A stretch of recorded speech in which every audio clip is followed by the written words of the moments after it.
En Cooperativa Ciencia, lo importante está primero. Salud mental al día. Un programa para hablar de los trastornos más comunes y sus contextos. Todo lo que nos afecta, todo lo que puede estar mejor. Salud mental al día, en Cooperativa Ciencia. Una invitación del MIDAP, Instituto Milenio para la Investigación en Depresión y Personalidad. ¿Qué tal? ¿Cómo están? Bienvenidos y bienvenidas a este nuevo capítulo de Salud Mental al Día, aquí en Cooperativa Ciencia, un espacio que además hacemos junto al MIDAP, el Instituto Milenio para la Investigación en Depresión y Personalidad. Siempre es importante hablar de salud mental y acá tenemos la opción de hacerlo en profundidad cada semana sobre distintos temas que nos afectan. Todos los capítulos de Salud Mental al Día están disponibles en nuestro canal de YouTube. Lo encuentras como @Cooperativa Ciencia en esa plataforma. Hoy el tema es muy interesante. Ya te voy a contar de qué se trata. Mi nombre es Jorge Lira y te doy la bienvenida a Salud Mental al Día. Junto al MIDAP, en Cooperativa Ciencia seguimos revisando Salud Mental al Día. Depresión es una palabra sobre la cual pesa un significado que cada vez conocemos mejor. Como nunca antes, sabemos de qué hablamos cuando hablamos de depresión y quienes la padecen cada vez temen menos en reconocerlo, pedir ayuda y tratarla. Sin embargo, hay una búsqueda que es la de la persona a la que le pedimos ayuda, la del especialista en este caso, que muchas veces se vuelve un poco cuesta arriba por diversas razones. Hoy se habla de alianza terapéutica y es de lo que vamos a conversar con Carolina Altimir. Ella es psicóloga de la Universidad Católica, doctora en psicoterapia, magíster en psicología clínica, académica de la Universidad de los Andes e investigadora principal de MIDAP. Carolina, muchas gracias por venir, bienvenida. Un gusto. Muchas gracias por la invitación. Bien, lo primero es lo más, tal vez, de perogrullo, pero... ¿Qué es la alianza terapéutica? ¿Cómo podríamos describirla? La podemos describir como la relación que se establece entre terapeuta y paciente o consultante durante el proceso de la psicoterapia, y es una relación que se caracteriza por cierto grado de colaboración, de que estamos, para decirlo bien coloquialmente, remando para el mismo lado y hacia un mismo objetivo, o a un objetivo acordado, más bien dicho, y en la cual también hay un componente de vínculo afectivo, de cierto aprecio mutuo, la gente también le llama como feeling, ¿no?, con el terapeuta, en que eso ayuda también como a establecer esa relación inicial, que es donde se juega un poco ahí ese feeling, y luego progresa la terapia, ¿no?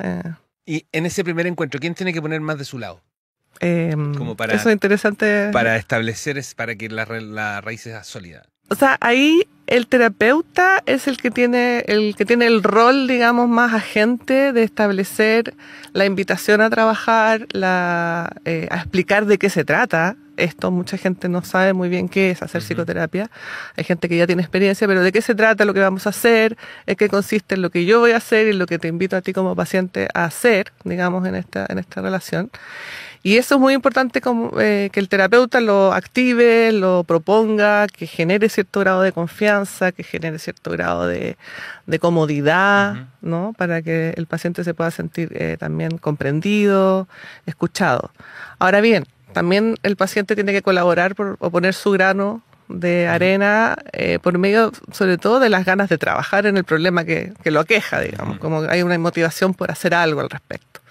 No siempre es tan claro. Hay veces que las personas vienen indecisas, etc. Oye, Carolina, se habla mucho de que no conviene un conocimiento previo o no se recomienda, en fin. Si yo padezco, digamos, y conozco a quien podría ser mi terapeuta, ir a tratarme con él. Muchas veces es el terapeuta que dice no, conmigo no, porque... ¿Es así eso? ¿Realmente? Sí, habitualmente se recomienda... ¿No conviene? Claro, si somos parientes o amigos del amigo, o no sé, sobrino de una amiga, etcétera, no se recomienda por cierta cercanía que puede generar cierta confusión entre el rol terapéutico y lo que es la vida privada, la vida cotidiana. Ahora, esas distancias varían, ¿no?, de profesional en profesional. Claro, yo no atendería ni a una sobrina, ni atendería a la hija de un amigo muy cercano, pero a lo mejor sí al sobrino de alguien que conozco por ahí, digamos, que a lo mejor no están cercanos, y en ese caso ahí nuestros mundos no se tocan tanto, por decirlo así. Y al no tocarse tanto, hay cierta sensación de que hay una privacidad también para el paciente, de que no se mezclan los mundos. Este es un mundo terapéutico y es privado y digamos, no hay un conocimiento de tipo cotidiano que pudiera interferir, sobre todo para el paciente en realidad, para sentirse que puede hablar todo lo que quiera hablar sin que yo sepa que la tía la conozco, entonces Claro. yo tengo mi opinión, ¿no? Como... Claro. Ya, ¿y cómo se va construyendo esta relación en el tiempo? Porque muchas veces, o sea, me imagino las psicoterapias tienen diversos tiempos de duración. Sí. Entonces, a veces no se alcanza a establecer un vínculo, a veces, no sé, el terapeuta no quiere ser tan cercano, o a veces la persona, el paciente es más, qué sé yo, lejano, más, ¿cómo decirlo? Seco, no sé, no tan... ¿Cómo es que se va construyendo esta relación? Justamente es un proceso que se va construyendo y que se va alimentando y manteniendo. O sea, no necesariamente porque tenemos una buena relación inicial va a mantenerse así a menos que se trabaje. Y eso pasa mucho por la experiencia que tengo y por las investigaciones que hemos realizado. Mucho tiene que ver con que el paciente se sienta realmente entendido, que se sienta que yo realmente quiero conocer lo que le pasa y desde su punto de vista y que trato de entender. Eso es como un componente muy importante. Puede que eso demore en algunos pacientes a lo mejor más desconfiados, más reticentes, y ahí es cierto grado de perseverancia en esa actitud por parte del terapeuta, ¿no? Y el terapeuta, por su parte, revisar qué le pasa con ciertos pacientes, porque hay pacientes que el feeling no es tan fácil al principio. Claro. Y para eso los terapeutas tenemos supervisiones, podemos comentar con otros colegas, ver con qué me conecta esto, que yo puedo trabajarlo. Y herramientas. Ya. Sí. Estamos conversando sobre alianza terapéutica, lo hacemos con Carolina Altimir, ella es investigadora principal de MIDAP, entre otras cosas, bueno, es psicóloga, por cierto, pero además doctora en psicoterapia, magíster en psicología clínica y académica de la Universidad de los Andes, conversando con nosotros aquí en este capítulo de Salud Mental al Día. ¿Qué motivos, Carolina, son recurrentes al momento de romper esta alianza? ¿Cuáles son los que más se repiten, digamos? Tú decías...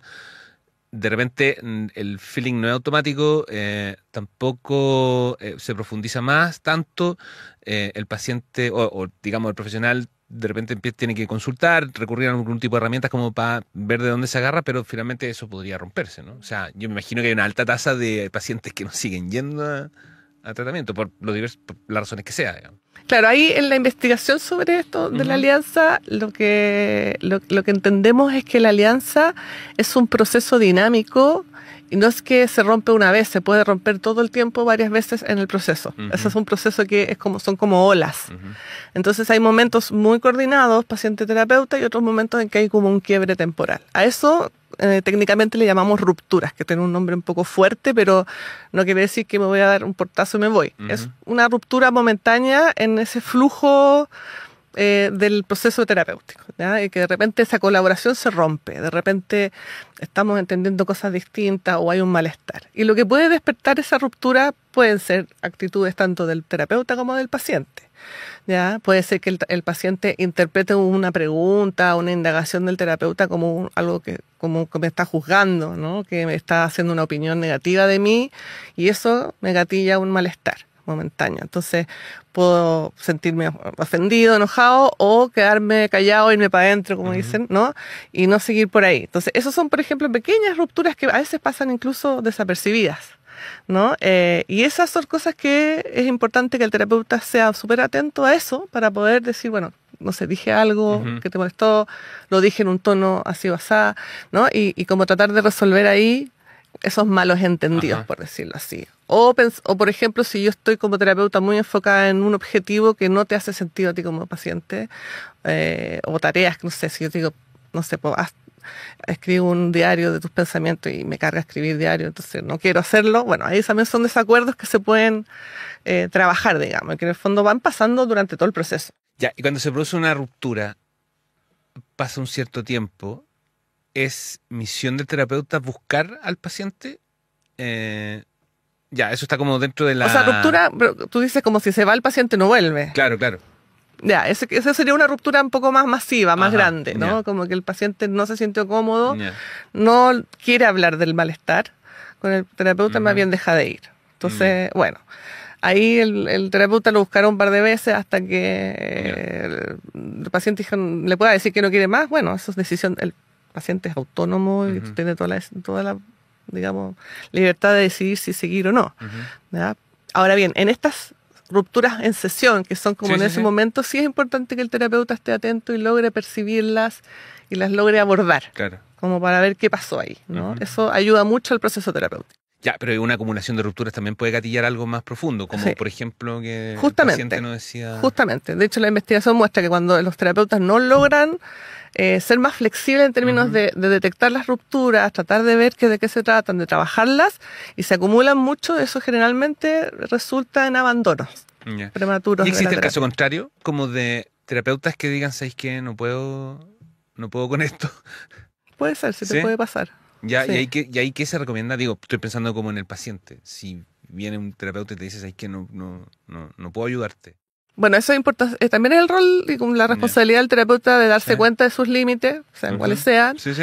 y hacer una derivación responsable, y explicarse. Yo no puedo, no porque seas una mala persona sino que a mí no sé trabajar o no puedo trabajar en este minuto con este problema tuyo y te puedo recomendar a alguien más. Ya. Eso sería lo más responsable. ¿Y pasa que las rupturas abren nuevos caminos en la terapia? Estoy pensando en que el foco es un tema específico y de pronto el terapeuta se da cuenta que a partir de un par de, comillas, discusiones, ruptura, encuentra que hay otro problema, entre comillas, y se mete y se encuentra con que tiene más caminos que recorrer. En efecto, ¿Pasa mucho? de hecho. O sea, las rupturas, independiente de por qué se gatillan o se producen, que también pueden tener que ver con los conflictos internos del paciente o los rollos, como, ¿no? Justamente son ventanas que al terapeuta le sirven para entender qué pasa cuando esa persona tiene dificultades interpersonales asociadas a sus propios conflictos y sus pautas o patrones habituales de comportamiento frente a las dificultades relacionales. Entonces es una buena oportunidad de decir, esto es lo que tiende a hacer, y cómo al trabajarlo, si yo abordo qué pasó entre nosotros, qué está pasando, también es una oportunidad para que el paciente aprenda otras formas de resolver ciertos conflictos interpersonales con el terapeuta. Es como una especie de sala de ensayo, ¿no? Para poder generar otras alternativas, porque hay gente que, por ejemplo, frente a los desacuerdos se va para adentro, no se atreve a discutirlos, teme el conflicto, ¿no? Y cuando podemos hablar de esas cosas, es una oportunidad de decir, oye, se puede, ¿no? Y puedo tener otras alternativas de comportamiento. Y cuando se rompe, cuando esa relación se rompe, aunque sea un poco, digamos, me imagino que, bueno, eso altera el tratamiento. Pero ¿eso qué significa? Que en la mayoría de los casos, ¿qué significa? ¿Que lo alarga o lo complejiza? Yo creo que más bien lo complejiza. Ajá.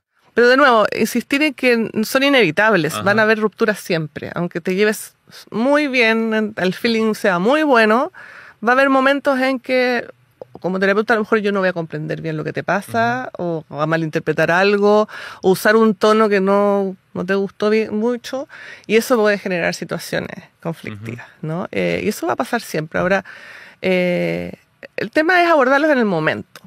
En el momento, porque eso, como te decía, abre oportunidades de profundizar en el mundo también interno del paciente y cómo funciona.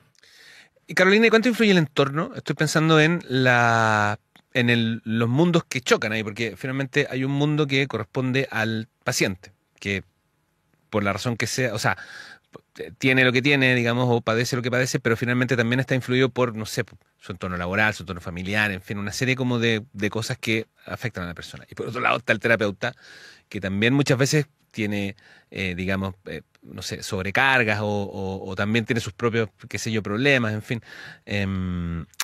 ¿Cuánto influye el entorno en esta relación? Digamos, muchas veces, o sea, no quiero llevarlo al típico de, a lo mejor el terapeuta tuvo un mal día y de pronto, o el paciente tuvo un mal día y termina también generando alguna... Sí, claro. Ajá. El ambiente es muy importante. O sea, nosotros estamos atravesados por nuestra vida cotidiana y los terapeutas son seres humanos que también digamos, están atravesados. Es que uno piensa, claro, o sea, uno cuando ha conocido psicólogos, terapeutas, gente que hace psicoterapia, como que Es impresionante o sea, la capacidad que tienen como de abstraerse de lo que tienen al frente, o de la persona que tienen al frente, de absorber tanto problema, tanta información, tanto, en fin, y de pronto, no sé, pues, cruzar la puerta y ser como...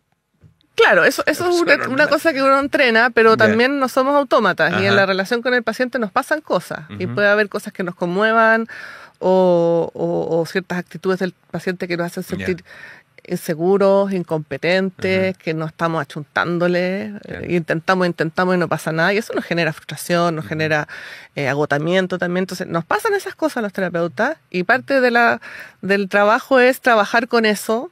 Si no puedo solo, me superviso, ¿ya? Pero trabajar con qué me pasa con este paciente, Ujú. ¿ya? Y puede ser que obviamente si un día estoy muy agotada, muy cansada, esté menos receptiva, menos flexible y eso genere ruptura.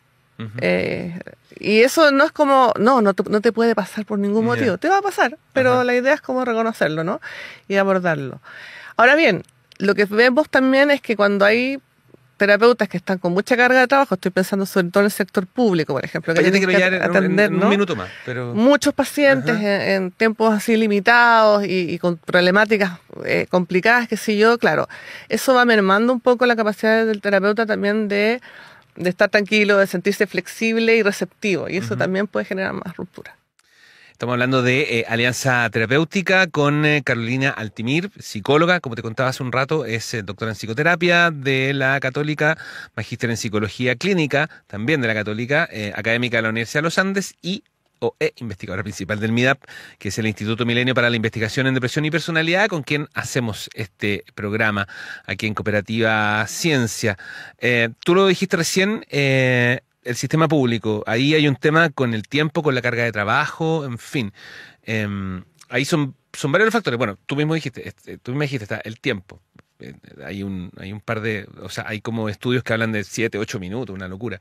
La carga de trabajo, tal vez en mucha gente, pero por el lado del paciente, yo, y aquí lo cuento de manera personal, conozco un caso de una persona que finalmente, que tiene una depresión profunda, dejó de ir porque todas las veces que fue, le cambiaron al terapeuta y se aburrió de partir la misma historia 4 o 5 veces y bueno, finalmente no terminó bien la historia, digamos, pero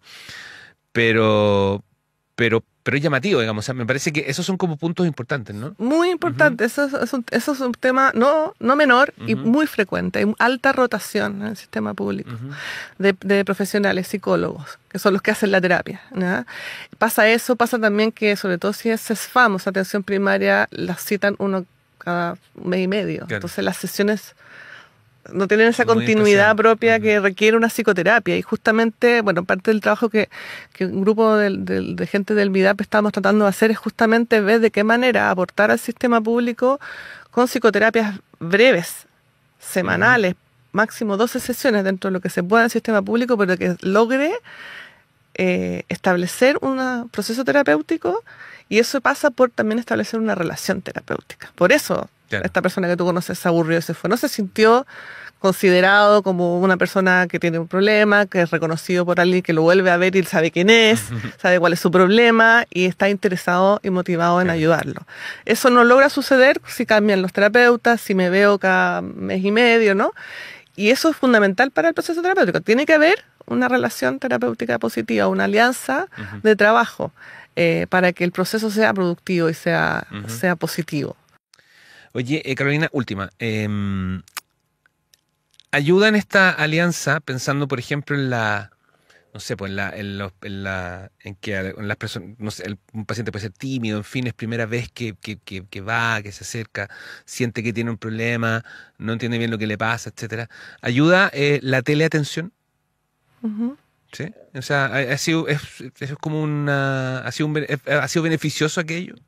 Mira, eso es relativo y va a depender del caso a caso. Ah, ya. Nosotros a propósito de la pandemia también hicimos un estudio sobre qué pasaba con la terapia en pandemia. Todos nos pasamos o sea, Sí, pues.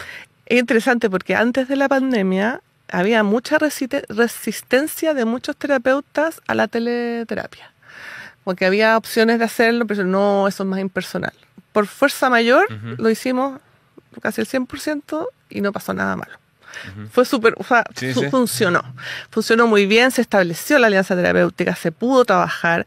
Si bien pierdes ciertas señales como Claro, no verbales, cosas del contacto directo que ayudan al proceso, las complementas o las compensas por otros lados en la teleterapia, ¿no? Entonces, no habría ningún problema con pasar a eso. Y la gente más tímida, claro, puede ser un beneficio porque hay una distancia, como que controlo más eso, pero también puede tener su lado difícil de que justamente me refugio más y que quizás me cuesta más entregarme, digamos, a la relación. Yo creo que eso más tiene que ver con la persona y el carácter de la persona, la personalidad, que el dispositivo. Ya. Sí, bueno, y también ayuda, por ejemplo, en la cuestión geográfica. Muchas veces ayuda a la distancia en ciudades grandes como Santiago, en fin. Y lo otro, el costo. Baja mucho el costo en algunos casos y eso ha permitido que se abran, digamos, no sé, centros, en fin. Se democratizó mucho más la atención psicológica y se validó. Y yo creo que eso ayudó a validar también esta área del trabajo de la salud mental. Porque hubo mucha afección a la salud mental en la pandemia y mucha necesidad. Y eso como que abrió un punto que yo creo que se hablaba menos de esto antes. Carolina Altimira es psicóloga, fue nuestra invitada hoy en el Salud Mental al Día, doctora en psicoterapia, como te había dicho, magíster en psicología clínica, académica de la Universidad de los Andes e investigadora del MIDAP. Carolina, muchísimas gracias. Muchas gracias. Aprendimos mucho de este tema, de la alianza terapéutica. Salud Mental al Día es una invitación del MIDAP, Instituto Milenio para la Investigación en Depresión y Personalidad. Es momento de despedir este capítulo de Salud Mental al Día. Les recuerdo que todas las conversaciones quedan disponibles en nuestro canal de YouTube, Cooperativa Ciencia, para que puedan comentar y compartir, sobre todo si hay temas de los que se sienten cerca o conocen a alguien que esté cerca de aquello. Nos vamos a reencontrar en la próxima para seguir conversando sobre salud mental. Que estén muy bien. Chao, chao.